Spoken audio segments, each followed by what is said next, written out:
Okay. I think this is the last part.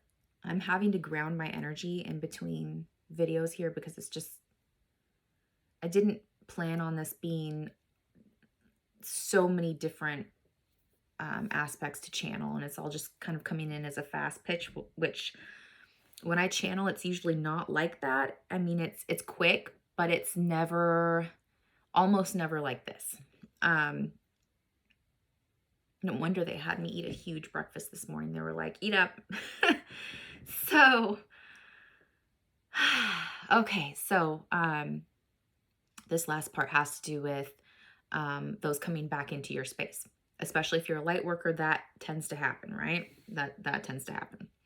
So they're talking about us being responsible for our own energy, um, but also in being responsible with our own energy. It's not only using discernment as to whether or not someone is showing you um, what they're talking about, is in aligning their actions with their assertions.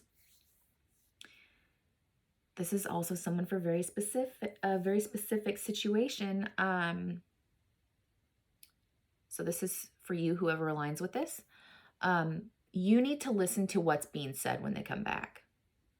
So are they throwing out just minimal sentences and kind of dodging questions? Or are they willing to engage with you and answer questions?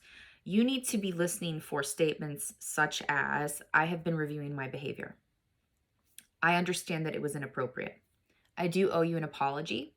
I do understand that you have value. You need to be listening for those kinds of statements.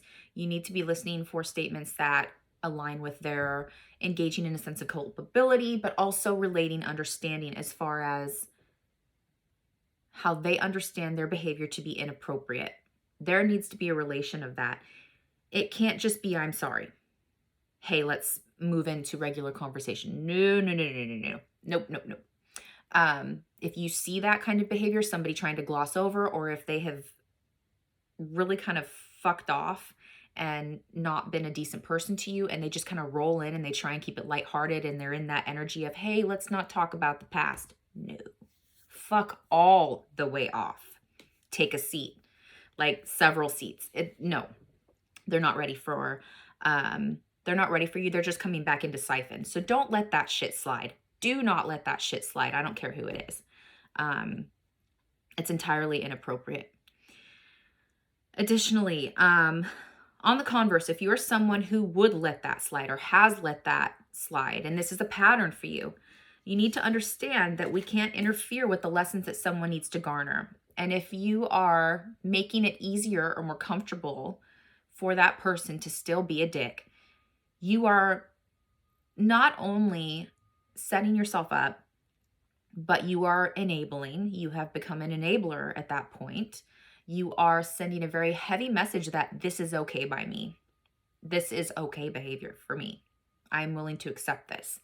It sends a very clear reflection of how you value yourself, which, if you're allowing that behavior to come in time and time again, there's something within you that you need to see that's being reflected. What part of you feels that you deserve that kind of behavior, basically? The point is not to make people so comfortable in your life that they think they can get away with anything. Okay. In my life, spirit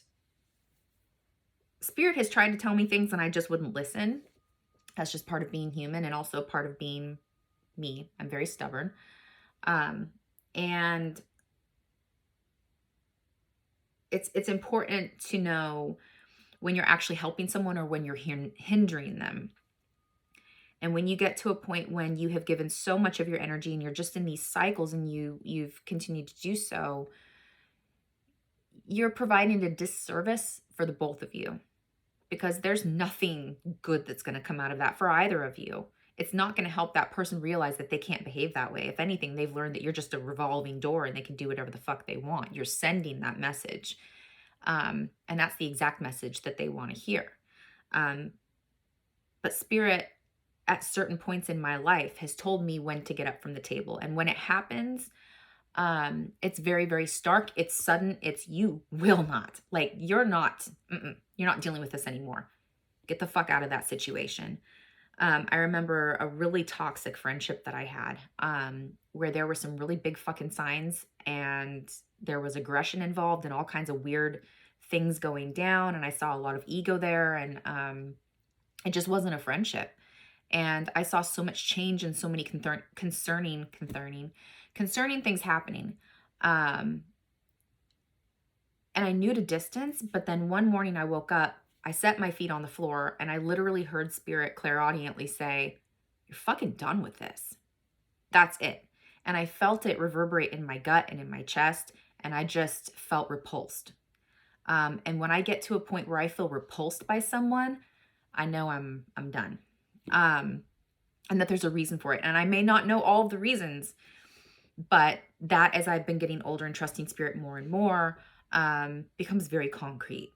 When love, or even just kindness, or like compassion or fair treatment is no longer being served at the table, you get the fuck up from the table. Like, you get up from the table, because what you're being served is not for you. And instead of sending the message of, okay, you can do this, it's got to be, no, you will not. And so we need to start listening more, as far as, hearing spirit tell us this, because our gut tells us things all the time. We just choose to ignore it. And I'm totally guilty of that too. And then there's times that you have to also discern, is there something extraneous going on with that person? Because, yeah, we have to be really grounded and practical as far as how we are discerning the people in our life and how they're treating us. But sometimes there's something else going on. And that's when you have to really be balanced and we shouldn't be black and white anyway, because life is not black and white. There's a big fucking gray area there. And you have to balance and feel things out, use discernment, but also listen with your heart, head and heart together, make for a really good balance. One or the other alone is just asking for trouble. So we need to figure out, okay, is this a situation where there's something going on? Does this person have a great deal of trauma? Do they need help? Do they understand their own behavior? Do you think that they are able to meet their potential somehow, were they to be given the support that they need? And that usually involves having a little conversation and seeing how they react to that. If they accept your help, they're ready. If they don't and they just push you away, they're going to continue on doing what they're doing. And that's when you get up from the table. And that could be a permanent thing, or it may be, I just can't be here with you now. My presence can't be here with you at this time. You have to do this alone. And that's when you really don't want to step in on that person's soul journey, because they've chosen the hard path. You can't be there for that. You don't want to get sucked into the hole that they're inevitably walking towards. So get up from the table. But sometimes there are circumstances, like the person that I was channeling with, and granted, I'm going to say I have to say it's for entertainment purposes, and I'm sure it's really entertaining. But when I was channeling that energy of that person that very likely has borderline personality disorder, that's an extenuating circumstance. Extenuating. It's extraneous and it's extenuating.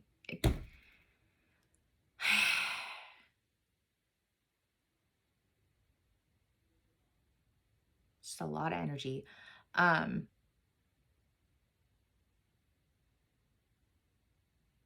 There are situations where people only have so much capacity to understand what it is that they're doing,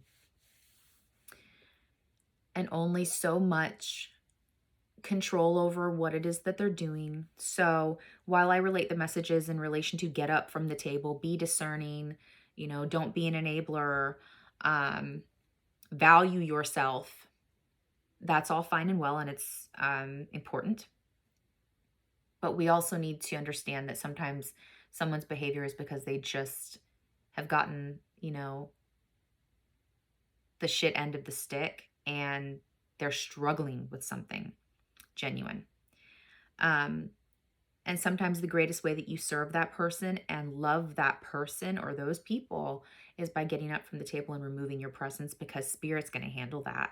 And it doesn't mean that they're necessarily going to go through a ton of karma, but it may mean that they face something where you cannot be present, where the realizations that need to bring them to a healthier place will come about.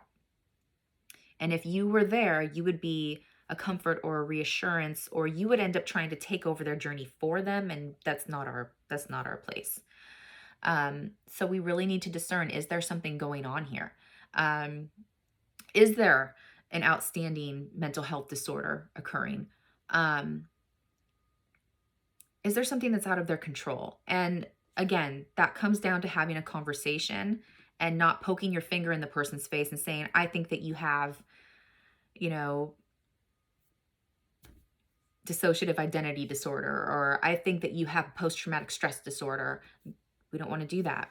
But you want to have a conversation with the person saying, hey, so I think that you're struggling. I see that. And maybe it's time to get, some steps in place to take care of yourself. And if you want to do that, how can I support you? And how they choose to respond will dictate whether or not you need to be there. And you have to respect that choice. You have to listen, because a lot of times spirit will speak through them. That's very specific too. So that's a lot of just kind of varying information for very specific, like several people. I thought this was maybe going to be one person in the beginning. And then I got 2 people, and then I had a third one coming in, and then I have multiple people in different situations. So this was just a lot of heavy stuff. And so if I looked like I was kind of dizzy or overwhelmed, totally was. It's slowing down for me now, and I feel like I'm coming back into my own vessel here. Sorry for the craziness. That's how it goes sometimes. I think we all need to really look inward. Overall, if I were to sum this up, we all need to look inward and see what we need, where we reasonably can be mindful with how we treat other people, but also with how we treat ourselves, and also when to know to stay in our own lane. That was spirit talking, not me. I mean, yes, it was me talking, but that's spirit saying we need to also know when to stay in our own lane and not to try to do spirit's job. Because if it were our job to do spirit's job, as in try and hijack somebody else's journey and control it by being an enabler, or I don't know, any way that you would kind of step in and try and control someone's dynamic when you know that something isn't right, or you know that something is happening that isn't healthy. Well, I mean, if that were our job, we wouldn't be human right now. We would literally be on the other side and doing spirit's job, but we're not. We're here, and we have our own lessons. And I think one of the hardest lessons is learning how to properly love ourselves, but also properly how to love, literally how to love other people properly. Sometimes that's getting up from the table permanently or for a time so that they can learn their lessons and grow. Sometimes that's looking at the hard stuff ourselves and learning how to let go of anger, understanding that we are setting ourselves on fire repeatedly if we hold on to that. And also understanding when we're really standing in our own way and making our life harder for ourselves, rather than engaging in what we could to make our life better, focusing our energy in areas where we would actually benefit instead of be on fire and basically continue to suffer. So I think I'm going to go get a cup of coffee because I am done. Oh my God. Okay. I love you guys.